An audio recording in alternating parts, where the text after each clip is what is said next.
आज की क्लास में हम लोग स्टार्ट करेंगे न्यूमेरिकल्स। जो पिछली क्लास में न्यूमेरिकल्स पढ़े थे वो सारे थे फैराडे लॉ के। अब जो न्यूमेरिकल आपको पढ़ेंगे यहाँ पे वो है सारे ईएमएफ से रिलेटेड, मतलब गैल्वेनिक सेल के ईएमएफ से रिलेटेड सारे न्यूमेरिकल हैं यहाँ पे। कल एक नॉर्मल क्वेश्चन करा दिया था इसी का, दूसरा क्वेश्चन यहाँ पे आज के लिए बता रहे हैं। इसमें हम लोग को एक रिएक्शन दे रखी होगी, कोई भी सेल रिएक्शन हो सकती है, और कुछ ईएमएफ दे रखे हैं हाफ सेल के, और पूछा ये जाएगा कि ये रिएक्शन हो सकती है या नहीं हो सकती है, मतलब दिस रिएक्शन इज पॉसिबल और नॉट। इस टाइप का क्वेश्चन आ सकता है। ज्यादा बड़ा क्वेश्चन भी नहीं है ये, और मैक्सिमम 2 मार्क्स का क्वेश्चन आता है। देखिए इसमें करना क्या है। सबसे पहले तो आपको यहाँ पे इस सेल का टोटल ईएमएफ निकालेंगे, और जब टोटल ईएमएफ निकल आएगा तब फिर 2 कंडीशन ध्यान रखनी है। अगर ईएमएफ पॉजिटिव हुआ तो सेल रिएक्शन पॉसिबल होगी, और अगर ईएमएफ नेगेटिव हुआ तो सेल रिएक्शन पॉसिबल नहीं होगी। तो चलिए यहाँ पे अगर हम ईएमएफ निकालने की कोशिश करें तो ईएमएफ इक्वल टू होता है EMF of right cell minus EMF of left cell. फिर वही हम लोग चलते हैं लोन और RRCP, ठीक। L क्या है, लेफ्ट सेल पे क्या होता है ऑक्सीडेशन, और R क्या है राइट सेल पे क्या होता है रिडक्शन। मतलब इस रिएक्शन में जिसका रिडक्शन होगा वो राइट सेल बनेगा और उसका ईएमएफ पहले लिखा जाएगा। तो देखिए रिडक्शन किसका हो रहा है, देखिए कॉपर 2+ से कॉपर में कन्वर्जन हो रहा है, मतलब ऑक्सीडेशन नंबर डिक्रीज हो रही है, घट रही है। पहले ऑक्सीडेशन नंबर 2 थी, अब 0 हो गई, तो डिक्रीमेंट ऑफ ऑक्सीडेशन नंबर को रिडक्शन कहते हैं। इसलिए राइट सेल यहाँ पे क्या बनेगा कॉपर। तो total EMF of copper minus, अब ऑब्वियसली अगर कॉपर बन गया आपका क्या राइट सेल, तो जिंक बचा हुआ आपका लेफ्ट सेल हो जाएगा। तो ये हो गया आपका लेफ्ट सेल। अब इसका काम खत्म हो गया। अब देखो कॉपर का ईएमएफ क्या है, वो है 0.34 और जिंक का ईएमएफ है -0.76। दोनों को टोटल कर लेंगे तो आएगा प्लस का 1.10 वोल्ट।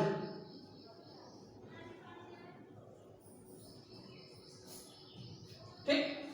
अब ये कैसा है, ये हमारा कैसा है पॉजिटिव है, और जब ये पॉजिटिव है तो आपको लिखो क्या सेल रिएक्शन इज पॉसिबल। आपको लास्ट लिखना है सेल रिएक्शन इज पॉसिबल। एक चीज आपसे ध्यान रखेंगे, आपको यहाँ पे नोट लिखवा दे रहे हैं, ये कहीं आप नोट कर लेंगे कि अगर आपका EMF total EMF of cell अगर पॉजिटिव हुआ तो सेल रिएक्शन इज पॉसिबल, मतलब वो सेल पॉसिबल होगा, उस सेल से करंट पास हो सकती है।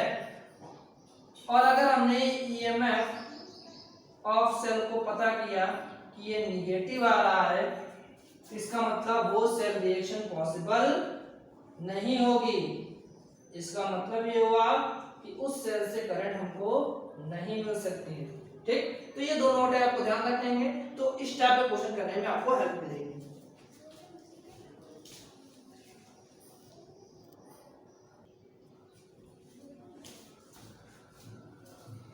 Now we are on second numerical. First numerical बहुत सिंपल था, लेकिन सेकंड न्यूमेरिकल उतना ही टफ है, क्योंकि इसमें आपको 2 चीजें कैलकुलेट करनी है। पहले तो ईएमएफ कैलकुलेट करना पड़ेगा स्टैंडर्ड कंडीशन का, तब जाके इस कंडीशन के ईएमएफ क्या है आपको पता करना है। ठीक, तो सबसे पहले यहाँ पे हमें पहले वही स्टैंडर्ड कंडीशन का मतलब ई नॉट सेल आपको कैलकुलेट करना है।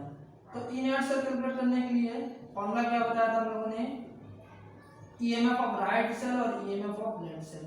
यहाँ तो देख के समझ में आ रहा है कि ये है लेफ्ट सेल और ये है राइट सेल, क्योंकि बताया था ये होता है सॉल्ट ब्रिज, और ये होगा राइट लेफ्ट सेल, ये होगा राइट सेल। तो मतलब ये हुआ क्या, ये हो गया left cell, sorry right cell, ये हो गया लेफ्ट सेल। तो राइट सेल हमारा सिल्वर वाला है, तो सिल्वर का ईएमएफ पहले लिखेंगे, माइनस लेफ्ट सेल कौन सा है, लेफ्ट सेल हमारा निकेल है, तो निकेल का ईएमएफ बाद लिखा जाएगा। कैलकुलेट करते हैं तो क्या मिलेगा, EMF of silver minus EMF of nickel, ये हो जाएगा प्लस का 1.05 वोल्ट, ये मिल गया ई नॉट ऑफ सेल। अभी यहाँ पे क्वेश्चन आपका फिनिश नहीं हुआ, सॉल्यूशन फिनिश नहीं हुआ है। अब इसके आगे की वर्किंग, तो इसके आगे की वर्किंग करने के लिए पहले हमको सेल बनानी पड़ेगी। सेल रिएक्शन क्या पॉसिबल है, इसमें क्या चल रही है। तो देखिए पहला रिएक्शन आपका क्या है, निकेल से निकेल 2+ और 2 इलेक्ट्रॉन। दूसरी रिएक्शन है सिल्वर प्लस से सिल्वर, तो भैया सिल्वर प्लस इलेक्ट्रॉन से सिल्वर। देखो पहले क्या निकेल से निकेल 2+ हो रहा है, तो निकेल से निकेल 2+, लेकिन 2+ कैसे बनेगा, जब इससे 2 इलेक्ट्रॉन निकल जाएगा। वैसे ही सिल्वर प्लस से सिल्वर हो रहा है, तो सिल्वर प्लस से सिल्वर कैसे बच रहा है, प्लस चार्ज कैसे खत्म हो रहा है, जब एक इलेक्ट्रॉन उसको मिल जाएगा। दोनों रिएक्शन को बैलेंस करने के लिए आपको इस वाले में 2 से मल्टीप्लाई करना पड़ेगा, तब जाके आपके इलेक्ट्रॉन बैलेंस होंगे। जैसे इलेक्ट्रॉन बैलेंस, उसको कैंसिल कर दिया, तो हमको सेम रिएक्शन मिल गई, निकेल प्लस 2 सिल्वर प्लस, फिर निकेल 2+ और 2 सिल्वर। ये आपकी आ गई सेल रिएक्शन। अब सेल रिएक्शन होगी, अब हम लोग को लगाना पड़ेगा नॉस्ट इक्वेशन, जो आप लोगों ने पढ़ा है। नॉस्ट इक्वेशन क्या है, E बराबर E not minus 0.0591 upon n log base 10 product upon reactant. ठीक, ये आपको लिखना पड़ेगा यहाँ पे। तो ई नॉट तो हम लोग कैलकुलेट करके आए हैं 1.05 0.0591 अपॉन n। एन हमको वो देखना है जितने इलेक्ट्रॉन हमने बैलेंस करने के लिए कैंसिल किए हैं। देखो 2 इलेक्ट्रॉन हमने कैंसिल किए हैं, मतलब यहाँ पे 2 से डिवाइड करना पड़ेगा, log base 10 concentration of product minus concentration upon concentration of reactant. तो प्रोडक्ट की कंसंट्रेशन आपको वो लेनी है जो आयन फॉर्म में है, जो सिंपल एटॉमिक फॉर्म में है उनकी कंसंट्रेशन हम लोग यूनिट कंसीडर करते हैं। तो अगर हम इसकी बात करें तो प्रोडक्ट यहाँ पे 2 है, एक निकेल 2+ आयन है और एक सिल्वर तो हमारा आयनिक फॉर्म में नहीं है, जब आयनिक फॉर्म में नहीं है तो उसको हम लोग नहीं ले सकते हैं। तो बचा निकेल 2+ कंसंट्रेशन डिवाइड बाय, अब रिएक्टेंट की बात करें तो रिएक्टेंट में देखो सिल्वर है निकेल है, लेकिन यहाँ पे अब की बात सिल्वर प्लस फॉर्म में, मतलब आयनिक फॉर्म में, तो सिल्वर को लिया जाएगा क्या कंसंट्रेशन, और पावर 2 क्यों लगाई, ड्यू टू स्टोइकियोमेट्री। आगे देखिए यहाँ पे 2 लिखा है, तो वो हमको यहाँ पे लिखना पड़ेगा। ठीक, जैसे आप लोगों ने क्लास 11 में पढ़ा होगा केमिकल इक्विलिब्रियम, वही है यहाँ पे, वही समझ लीजिए इक्विलिब्रियम कांस्टेंट ही निकाला जा रहा है। ठीक, अच्छा हम लोग इनकी कंसंट्रेशन क्यों नहीं लेते हैं, या इनकी कंसंट्रेशन 1 ही क्यों लेते हैं जो हमारे एटॉमिक फॉर्म में। तो डेफिनेशन की का अगर बात करें तो स्टैंडर्ड कंडीशन में डेफिनेशन के लिए हम लोग कंसंट्रेशन कोई भी लेते हैं तो 1 मोलर कंसंट्रेशन लेते हैं, मतलब कोई अगर मेटल लिया होगा तो 1 मोल ऑफ मेटल लिया गया होगा, तो उसकी 1 रखने में कोई फायदा नहीं मिलेगा, उतना ही मिलेगा, इसलिए उसको ना लिखो चाहे लिखो बराबर है। ठीक, अब 1.05 minus 0.0295 log base 10 nickel 2+ concentration देखिए यहाँ पे निकेल 2+ कंसंट्रेशन है 0.1 और सिल्वर प्लस है 0.1 का होल स्क्वायर,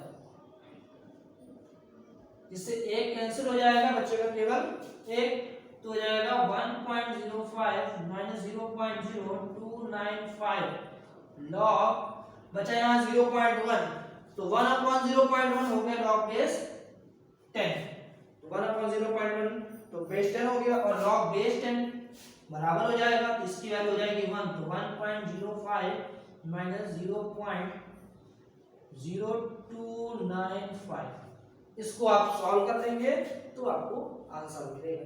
ठीक, क्वेश्चन थोड़ा सा कठिन है, लेकिन ये क्वेश्चन बड़ा आता है, लॉन्ग क्वेश्चन में आएगा, 3 मार्क्स का भी हो सकता है, और अगर आ सकता है तो हो सकता है 5 मार्क्स में नॉट इक्वेशन लिखने को दे दिया जाए और साथ में ये न्यूमेरिकल भी सेट कर दिया जाए, तब 5 मार्क्स का क्वेश्चन हो सकता है। ठीक,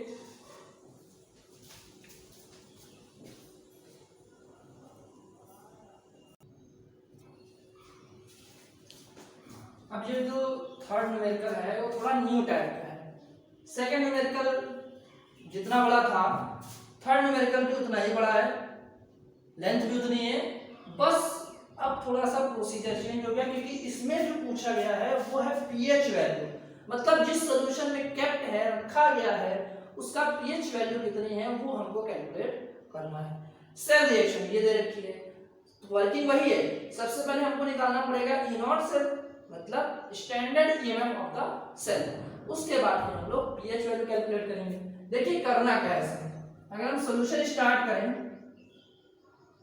तो E naught cell equal to होता है ER माइनस ER, मतलब EMF of right cell minus EMF of left cell. तो भैया राइट सेल की अगर बात करें तो वही हम लोग को ट्रिक देखनी पड़ेगी, नोन RRCP, जिसका लेफ्ट सेल है वो ऑक्सीडेशन वहां पे हो रहा होगा और जो राइट सेल है उसमें रिडक्शन हो रहा होगा। देखिए जिंक से जिंक 2+, मतलब ऑक्सीडेशन नंबर इंक्रीज कर रहे हो, जब इंक्रीज करी तो उसका मतलब ऑक्सीडेशन हो गया, तो वो बन गया लेफ्ट सेल। तो लेफ्ट सेल हुआ जिंक, तो बचा क्या, हाइड्रोजन बचा ना, तो वो हो गया राइट सेल। तो ईएमएफ ऑफ हाइड्रोजन प्लस से H2 minus EMF of zinc 2+ से जिंक, इतना हो गया। देखिए ई नॉट लगा है, मतलब EMF of hydrogen electrode, standard hydrogen electrode का ईएमएफ की बात हो रही है यहाँ पे। और हम लोगों ने 1-2 क्लास पहले पढ़ा भी था कि स्टैंडर्ड हाइड्रोजन इलेक्ट्रोड जो होता है उसमें हम लोग प्लैटिनम वायर यूज करते हैं, और प्लैटिनम वायर यूज करने के कारण उसमें ईएमएफ अप्रॉक्स 0 आता है, मतलब 0 हमें ईएमएफ उसका मिलता है। तो यहाँ पे भी हाइड्रोजन इलेक्ट्रोड ही है ये, इसलिए यहाँ पे आपको 0 रखना पड़ेगा। और जिंक का जो ईएमएफ है वो है -0.76, 0.76 वोल्ट आ गया total EMF of standard EMF of cell. चलिए अब इतना हो गया, अब सेल रिएक्शन बनाते हैं। पहली सेल रिएक्शन है जिंक से जिंक 2+,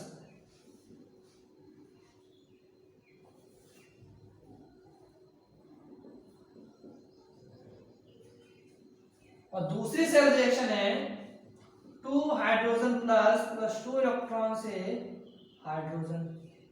ठीक, अब दोनों को कैंसिल कर दो तो बचा क्या, जिंक।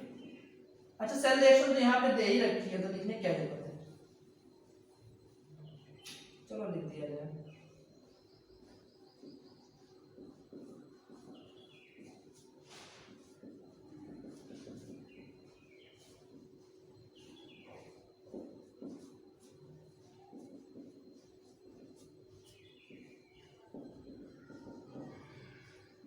दोबारा हमने इसके लिख दिया, क्योंकि अभी आगे एक चीज पता करनी पड़ेगी, तो आप इसको देखेंगे तभी आप पता कर पाएंगे। ठीक, अब ई नॉट इक्वल टू होता है E not minus 0.0591 upon n log concentration of product upon concentration of reactant. बताया था जो मेटल एटॉमिक फॉर्म में होगा, आयनिक फॉर्म में नहीं होगा, उसकी कंसंट्रेशन नहीं लेनी है, बाकी सबकी आपको लेनी पड़ेगी यहाँ पे। तो ई देखो ईएमएफ ऑफ सेल हमको यहाँ दे रखा है, सेल का ईएमएफ है 0.28 और ई नॉट क्या है, ई नॉट यहाँ पे है जो हम लोग कैलकुलेट करके आए हैं 0.76 माइनस 0.0591 अपॉन n। n हमारा बताया था जो हम इलेक्ट्रॉन दोनों सेल रिएक्शन को बैलेंस करने के लिए जो इलेक्ट्रॉन कैंसिल करते हैं वही होता है n। तो यहाँ देखो हमने दो इलेक्ट्रॉन कैंसिल किए, मतलब यहाँ पे n की वैल्यू 2 होगी। अब कंसंट्रेशन ऑफ प्रोडक्ट, तो अगर गौर से देखेंगे सेल रिएक्शन में तो दो चीजें हैं, एक जिंक आयनिक फॉर्म में है और हाइड्रोजन गैस फॉर्म में है। तो दोनों के आपको कंसंट्रेशन लिखने पड़ेंगे, लेकिन आयनिक फॉर्म का कंसंट्रेशन आपको लिखना पड़ेगा एक्टिव मास के फॉर्म में, लेकिन हाइड्रोजन क्योंकि गैस है इसलिए उसका कंसंट्रेशन आपको पार्शियल प्रेशर के फॉर्म में लिखना है। तो यहाँ पे आपको लिखना पड़ेगा concentration of zinc 2 plus ion into partial pressure of hydrogen upon reactant. Reactant हमारा क्या है H प्लस आयन, तो concentration of H plus ion power 2 क्यों लगानी पड़ेगी क्योंकि ड्यू टू स्टोइकियोमेट्री।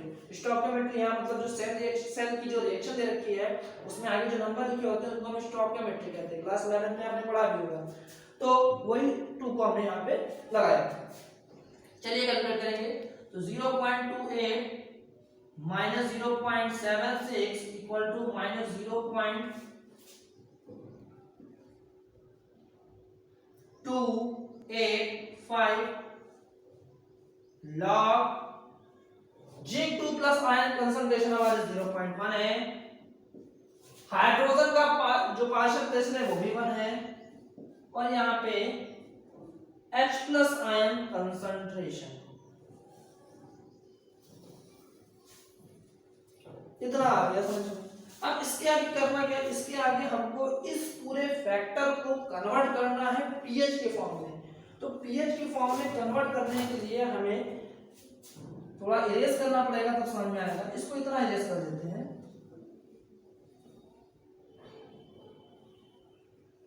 देखिए अगर आप इसको माइनस करें क्या मिलेगा आपको, तो 16 में 8 जाएगा बचेगा 8, 6 में 2 जाएगा बचेगा 4, वो भी माइनस का, और यहाँ में minus 0.5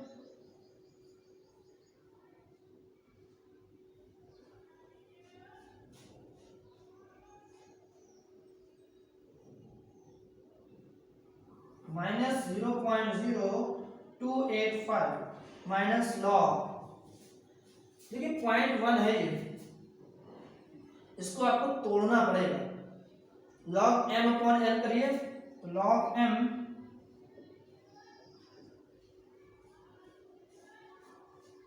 minus log n,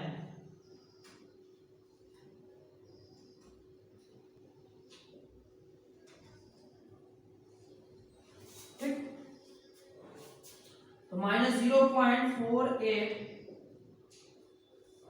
minus 0.0285 log 0.1 को हम लिख सकते हैं लॉग 1/10, और इसका 2 बाहर ले आएंगे, लॉग H प्लस का H plus ion concentration. Class 11 में आप लोगों ने केमिकल आयनिक इक्विलिब्रियम में फॉर्मूला पढ़ा था pH value equal to minus log H plus ion concentration. तो यहाँ पे देखिए फैक्टर ये बन गया, अगर 2 को हम थोड़ा हटा दो यहाँ से तो minus log H plus ion concentration बचा, तो 2 को छोड़कर minus log H plus ion concentration को हम लोग pH लिख सकते हैं। तो माइनस 0.048 इक्वल टू माइनस का 0.0285, ये देखो लॉग 1/10 को माइनस लॉग 10 लिख सकते हो, और ये बन गया प्लस का 2 ऑफ pH, ठीक। देखो माइनस माइनस तो कैंसिल हो जाएगा, 0.048 upon 0.0285 equal to -1 plus 2 times of pH value. अब आप इस फैक्टर को कैलकुलेट कर लेंगे तो pH वैल्यू मिल जाएगी, ठीक। करना क्या है, -1 को इधर लेके आएंगे, +1 हो जाएगा, बाकी फिर 2 से डिवाइड कर देना है, ठीक है। तो यहाँ पे pH वैल्यू मिल गई। थोड़ा बड़ा क्वेश्चन था, बढ़िया क्वेश्चन था, इस टाइप के क्वेश्चन आने के चांस होते हैं क्योंकि इसमें थोड़ा सा ट्रिक लगती है, ठीक। और लॉन्ग क्वेश्चन के लिए इतना सही भी है, इतना लॉन्ग क्वेश्चन अगर आपको मिल जाएगा तो थ्योरी में ज्यादा समय देने के बजाय इसको करेंगे तो मार्क्स अच्छे मिलेंगे।